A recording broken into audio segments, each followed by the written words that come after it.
2024년 4월 9일 새벽기도에 오신 성도님들을 주님의 이름으로 환영합니다. 오늘 우리에게 주시는 하나님의 말씀은 신명기 24장 17절에서 22절까지의 말씀입니다. 제가 가진 성경으로 구약성경 299면에 있는 신명기 24장 17절에서 22절까지의 말씀을 제가 봉독하겠습니다. 너는 객이나 고아의 송사를 억울하게 하지 말며 과부의 옷을 전당 잡지 말라. 너는 애굽에서 종되었던 일과 내 하나님 여호와께서 너를 거기서 속량하신 것을 기억하라. 이러므로 내가 내게 이 일을 행하라 명령하노라. 내가 밭에서 곡식을 벨 때에 그 한 뭇을 밭에 잊어버렸거든 다시 가서 가져오지 말고 나그네와 고아와 과부를 위하여 남겨두라. 그리하면 내 하나님 여호와께서 내 손으로 하는 모든 일에 복을 내리시리라.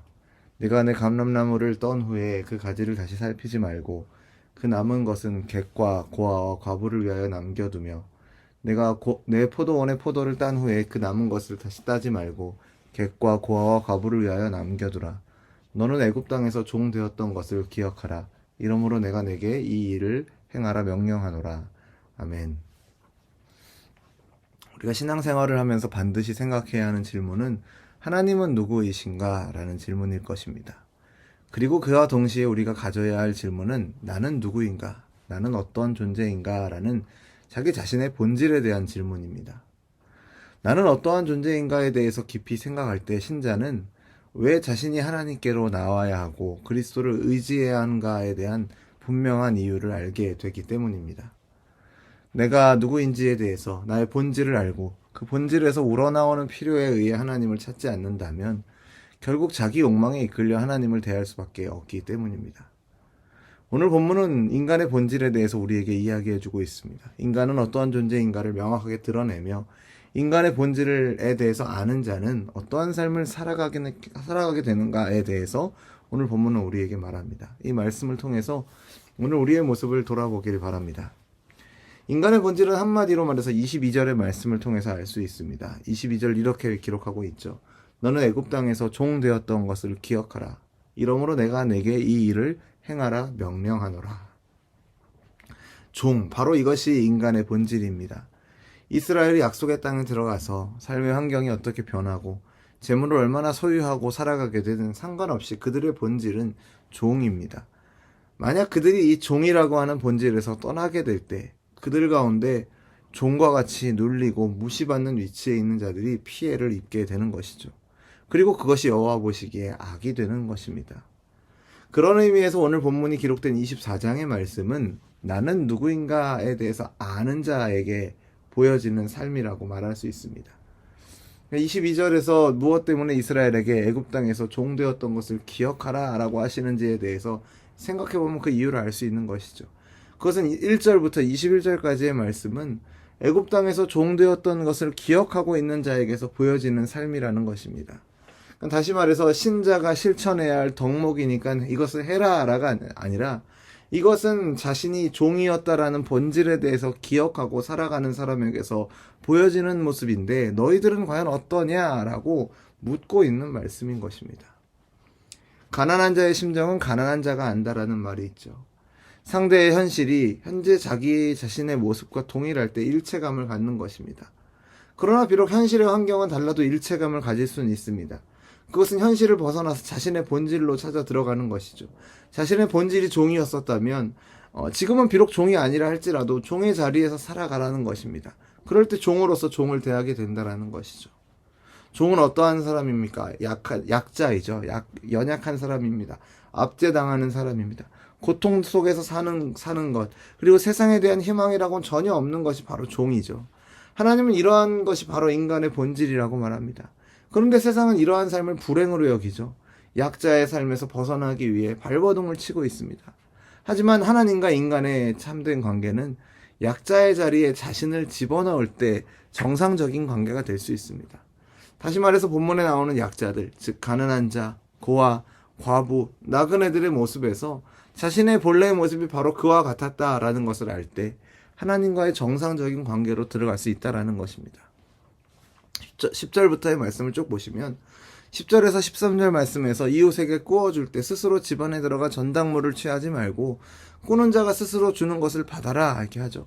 혹 꾸는 자가 가난하거든 전당물을 해줄 때 반드시 돌려주라고 합니다. 그 이유도 가난한 자가 저당 잡힐 것은 옷밖에 없는데 옷이라는 것은 인간의 최소한의 생계이기 때문입니다.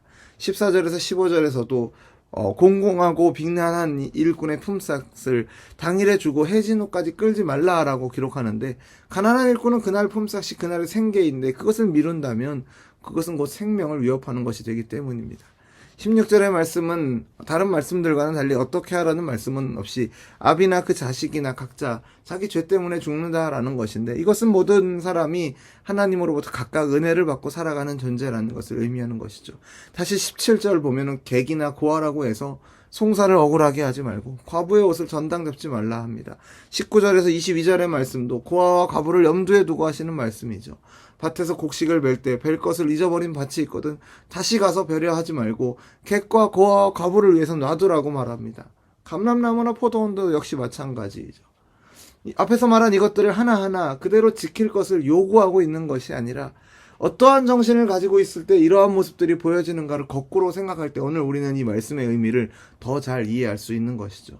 그런 의미에서 24장에서 가장 중요한 말씀은 18절과 22절의 말씀인 것입니다. 18절 이렇게 기록하고 있죠.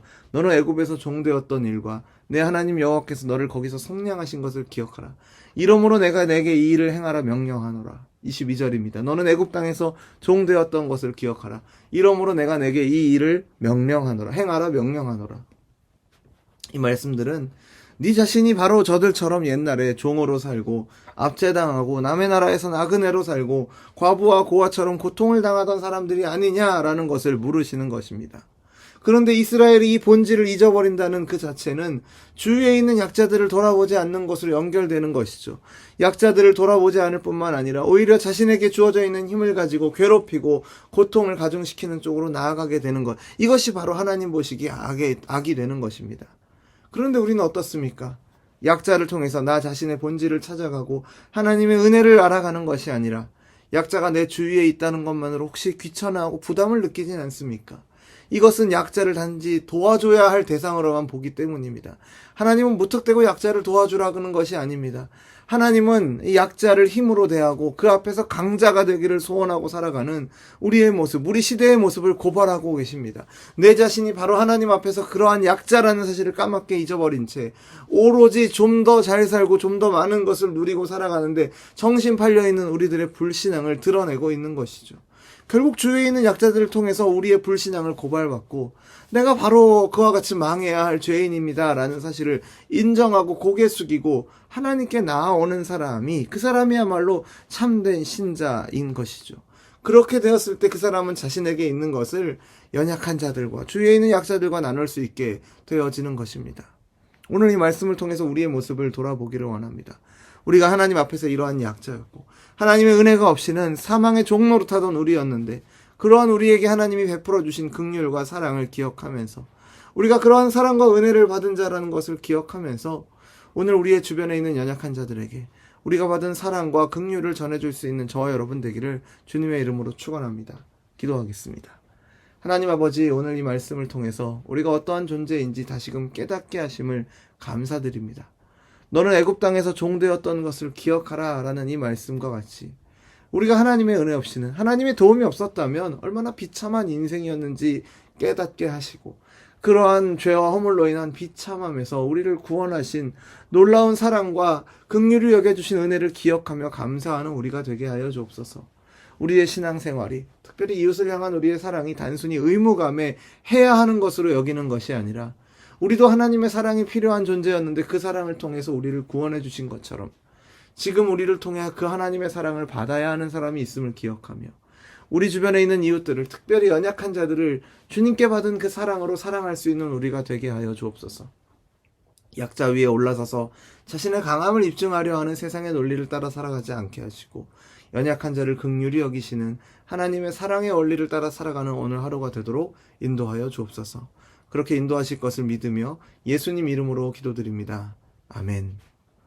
우리 주 예수 그리스도의 은혜와 하나님의 사랑과 성령 하나님의 교통하심이 죄와 허물로 인해 죽었던 우리를 비참한 인생을 살아가던 우리를 구원하신 하나님의 사랑과 긍휼히 여기시는 은혜를 기억하며 그 사랑과 그 긍휼히 여기시는 은혜를 가지고 세상에서 만나는 이웃들을, 특히 우리가 그랬던 것처럼 연약한 자들을 사랑하며 섬기기를 소원하는 우리 열린비전교회 모든 성도들과 우리의 삶의 걸음 가운데 이제로부터 영원토록 항상 함께 있을지어다. 아멘.